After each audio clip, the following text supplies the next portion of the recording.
Good morning. My name is Sumit Gulati. I am the General Manager IT Business Process for IMI Precision Engineering.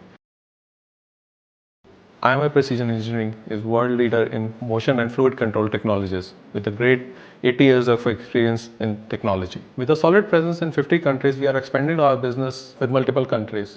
With a high growth in business and change in processes, we have a burden in our legacy system.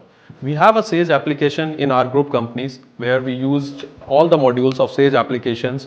So we have decided to use the same product in India with a great technical team and flexibility in Sage system results as a timely implementation. Customer handholding was smooth and the personal involvement from both our top managements in overseeing the project and motivating the teams to complete the implementation on time was commendable. After the implementation, we have no more rely on the multiple systems. With a single source of information and a database, we can get all the information from the different modules.